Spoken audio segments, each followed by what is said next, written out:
अब भी जिसका खून न खौला, खून नहीं वो पानी है। जो देश के काम न आए वो बेकार जवानी है। यत्र विश्वम भवति एक नीडम, अर्थात समस्त विश्व एक घोंसला है और हम सब उसी घोंसले के पंछी हैं।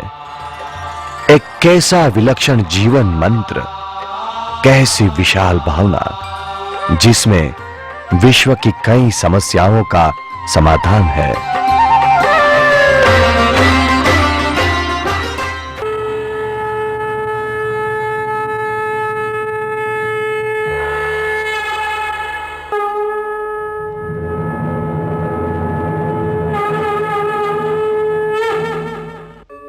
यदा यदा हि धर्मस्य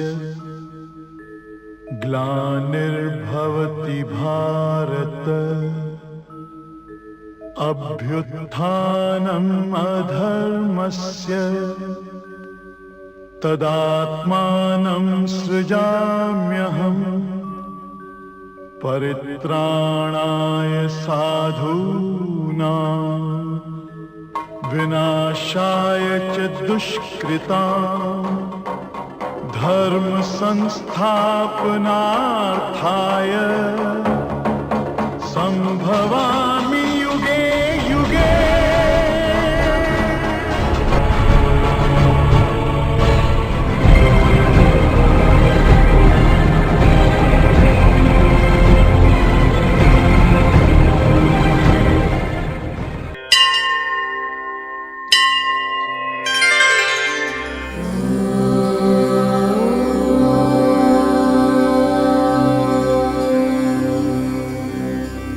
यमुना नदी के पश्चिमी किनारे पर बसी दिल्ली नगरी वाकई हिंदुस्तान का दिल ही है। दिल्ली को पांडवों ने इंद्रप्रस्थ नाम दिया।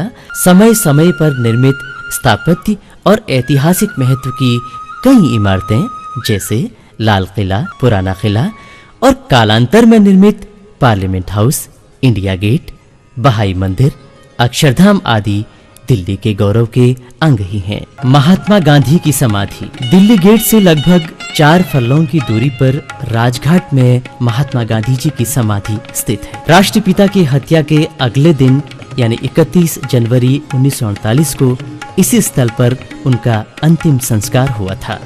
तभी से ये बंजर भूमि राष्ट्रीय स्मारक में तब्दील हो गई। समाधि मनमोहक और सुंदर बगीचों के बीचों बीच में स्थित है। प्रत्येक शुक्रवार को शाम के समय यहाँ पर प्रार्थनाएं होती हैं। 2 अक्टूबर गांधी जयंती और 31 जनवरी उनकी पुण्यतिथि के अवसरों पर यहाँ पर विशेष प्रार्थना सभाओं का आयोजन किया जाता है। अक्षरधाम मानव सभ्यता के लंबे इतिहास में मानव जाति की एक अद्भुत उपलब्धि, जहाँ पर प्रत्येक प्राणी स्वयं को आत्मसात कर सकता है, प्रकृति की शक्ति को महसूस कर सकता है, ईश्वर में लीन होकर संसार के बंधनों से मुक्त हो सकता है। ऐसे ही एक पवित्र मंदिर का नाम है अक्षरधाम। लखनऊ से पूर्व की ओर छपिया नामक जगह पर पैदा हुए महान संत स्वामी नारायण के अनुयायियों द्वारा एक विशाल क्षेत्र में यमुना नदी पर नवनिर्मित ये मंदिर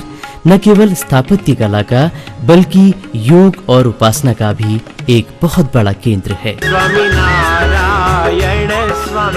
अक्षरधाम हमारी संस्कृति की आत्मा की आवाज है, जो हमारी राष्ट्रीय चेतना को प्रदीप्त करता है। स्वामी नारायण, स्वामी नारायण, स्वामी नारायण, स्वामी नारायण, स्वामी नारायण, स्वामी नारायण, स्वामी नारायण, स्वामी नारायण। इंडिया गेट, नई दिल्ली। ये भारतीय युद्ध स्मारक उन सैनिकों की याद में बनवाया गया था जो 1914 से लेकर 1918 के महायुद्ध में शहीद हो गए थे। इसकी नींव सन 1912 में कनौज के राजकुमार HRH द्वारा रखी गई थी और इसका उद्घाटन लॉर्ड इरविन ने किया था। ये स्मारक उन भारतीय सेनाओं की शहादत में है जो फ्रांस और फ्लैंडर्स में, मेसोपोटामिया और पर्सिया में, पूर्वी अफ्रीका और गैलीपोली में, पूरब और पश्चिम में, दूर या पास जहां कहीं भी शहीद हुए हों और उनकी भी शहादत के पवित्र स्मरण में जिनके नाम अभिलिखित किए गए और जो तीसरे अफगान युद्ध में भारत की उत्तर पश्चिम सीमा पर शहीद हुए। आज स्मारक के चारों ओर फैले हरे भरे लॉन्स ने इसे एक लोकप्रिय और पिकनिक स्पॉट में बदल दिया है। राष्ट्रपति भवन, जो कि आजादी से पहले वॉइसरॉय निवास के रूप में जाना जाता था, अपनी शाही मुखाकृति के कारण अपनी भव्यता और राष्ट्रीय प्रतिष्ठा को अभिव्यक्त करता है। ये संसार के सबसे सुंदर महलों में से एक है। इसका क्षेत्रफल उतना ही है जितना लंदन के ट्रेफलगर स्क्वायर का है। 330 एकड़ क्षेत्र में बना ये भवन लाल और सफेद पत्थरों से निर्मित है, जिसमें 12 एकड़ में बगीचा, 12.5 मील का कॉरिडोर, 340 कमरे, 227 स्तंभ, 35 लॉबीज और 37 फव्वारे हैं। इसकी आंतरिक साज सज्जा भारतीय सामग्री से निर्मित है, जो कि मन पर एक अमिट छाप छोड़ती है। पार्लियामेंट हाउस, इसकी वृत्तीय मुखाकृति की परिधि लगभग आधी मील है, जिसमें एक निश्चित दूरी पर स्थित चिकने लाल रंग से बने 27 फीट ऊंचे स्तंभों की श्रृंखला इस इमारत को एक सुंदर स्वरूप प्रदान करती है।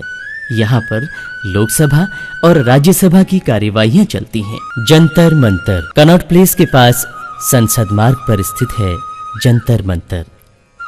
इस वेधशाला का निर्माण 1724 ईस्वी में जयपुर के राजा जयसिंह ने करवाया था। महज ईंट पत्थरों और गारे से निर्मित इसके 4 महत्वपूर्ण खगोलीय उपकरण हैं, जो कि वेधशाला के वैज्ञानिक और ऐतिहासिक महत्व को परिलक्षित करते हैं। ऐतिहासिक स्थल के अतिरिक्त इसके खूबसूरत लॉन्स और हरे भरे गार्डन्स पर्यटकों को भी अपनी तरफ आकर्षित करते हैं। इस प्रकार ये वेधशाला नई दिल्ली के ऐतिहासिक विरासत में और वृद्धि करती है। बिड़ला मंदिर, नई दिल्ली में आधुनिक काल में बनवाया गया ये हिंदू मंदिर दिल्ली को प्रतिष्ठित करता है। प्राचीन आर्य धर्म के आधुनिक रूपांतरण की ये एक सुंदर प्रतिकृति है। ये मंदिर परोपकारी राजा बलदेव दास बिरला द्वारा सन 1938 में कई लाख रुपए खर्च करके श्री सनातन धर्म सभा नई दिल्ली के लिए बनवाया गया था। इसकी आधारशिला 26 मार्च 1933 को धौलपुर के महाराजा उदयभान सिंह ने रखी थी। इसका उद्घाटन हिंदू विश्वविद्यालय के प्रसिद्ध पंडित विश्वनाथ आचार्य के द्वारा अनेक अन्य पंडितों के सहयोग से किया गया था। बहाई मंदिर, आधुनिक स्थापत्य कला का एक अद्भुत उदाहरण और 21वीं शताब्दी का ताज कहे जाने वाले इस खूबसूरत मंदिर को कमल के फूल का आकार दिया गया है, जिस कारण इसे कमल मंदिर या लोटस टेम्पल के नाम से भी जाना जाता है। 1987 में निर्मित इस अद्भुत और सुंदरतम मंदिर के आसपास की हरियाली, यहाँ का प्राकृतिक सौंदर्य, आकर्षक फूल पत्तियां और शांत वातावरण राष्ट्रीय और अंतर्राष्ट्रीय पर्यटकों को अनायास ही अपनी ओर खींच लेते हैं। इस मंदिर परिसर के अंदर की अद्भुत शांति मानसिक रूप से पर्यटकों को ताजगी प्रदान करती है।